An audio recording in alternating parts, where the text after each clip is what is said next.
Let's start with Workday, because that stock is down 9% today, down nearly 40% so far this year. So here's the story. It's a software company. We know it gave an outlook for quarterly subscription sales that fell short of estimates. And really at the heart, this is an AI story, right? Yep. Okay. It's getting caught up in the selling amongst the software stocks because of anxiety that AI is going to take away jobs in that area. So subscription sales make up the bulk of Workday's total revenue.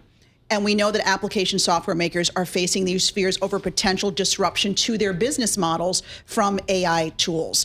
Now, earlier this month, I don't know if you remember, Workday said that its co-founder was going to return to the company as CEO to lead the company through what they call this AI transition. But it's not really helping the stock much. There's not much confidence in that at the moment. So, and not only Workday, we're looking at Salesforce. I mean, they're sort of complementary businesses, but it's a cloud-based enterprise systems company, and Salesforce is out with earnings after today's closing bell. Analysts have some high expectations there. I mean, the stock is down 30%.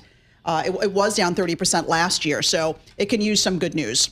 Yeah, absolutely. Those application software companies really under pressure. We've seen that. Cava. Yeah, which you and I have said we have not had Cava bowls yet. This is a Mediterranean fast casual. So Tom, if Cava, if you're listening, you can send the three of us some bowls. We can check it out. Cava is up 11% here and up 15.5% year to date. It is basically blowing away the competition. And by that, I mean Chipotle and Sweetgreen in that fast casual space. It says that comp sales for the year came in above analyst estimates. And Chipotle Mexican Grill, you know, as a comparison point, issued an underwhelming comparable sales forecast recently.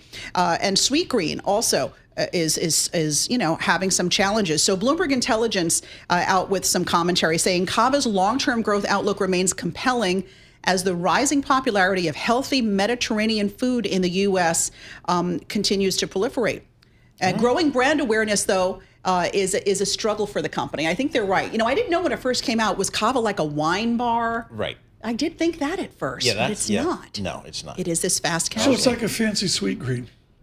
Yeah, I think I would say that. Fare. Mediterranean fare, which I can get on board with. Yep. And the maker of Guinness, Diageo, it is cutting its guidance for the second time this fiscal year. The company's having a hard time reviving demand, not only here in the U.S., but also in China.